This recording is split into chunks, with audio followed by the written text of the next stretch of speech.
അപ്പോൾ നമ്മൾ ഈ പാറ വരുന്ന ഭാഗത്ത് ഇന്നലെ പടവ് ഫില്ല് ചെയ്തിട്ടില്ല കേട്ടോ. അപ്പോൾ ആ ഭാഗം ഫില്ല് ചെയ്യാൻ വേണ്ടിയിട്ടാണ് ഇന്ന് നമ്മൾ ഇറങ്ങിയിട്ടുള്ളത്. കയറുമ്പോൾ പലക കെട്ടി ഇറക്കി അതിമ ഇരുന്നാണ് കേട്ടോ ഇന്നത്തെ വർക്ക് മൊത്തമായി. അതായത് പടവ് വെക്കാനുള്ള ഭാഗം കുറച്ച് ഇടിച്ച് ലെവലാക്കാണ്ട്, പിന്നെ കല്ല് വെക്കാനുള്ളതൊക്കെ ഈ പലകം ഇരുന്നാണ്ട് തന്നെയാണ്. കാരണം ഇവിടെ ഹൈറ്റ് ഇട്ട് ചെയ്യാനുള്ള ഒരു വർക്ക് ഇവിടെ ഇല്ല. ആകെ 10-12 കല്ലിൻ്റെ പടവുള്ളൂ. കുറച്ച് റിസ്ക് ആണെങ്കിൽ നമുക്ക് ഹൈറ്റ് ഇട്ട് ചെയ്യണേക്കാളും സിമ്പിളായിട്ട് തോന്നിയിട്ടുള്ളത് ഈ കയറുമ്പോൾ തൂങ്ങിക്കാണ്ടുള്ള പടവ് തന്നെ കേട്ടോ.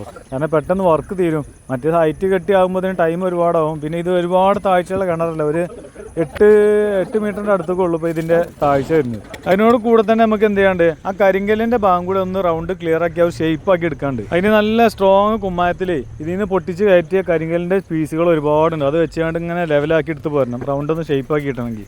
ഇങ്ങനെയൊക്കെയുള്ള കിണറിലേ ചെങ്കല്ല് വെച്ച് കെട്ടുന്നതിന് പകരമായിട്ട് റിങ് ഇറക്കാന്നുള്ള അഭിപ്രായങ്ങൾ കുറേ വന്നിനു കേട്ടോ, കമൻ്റായിട്ടും വന്നിനു.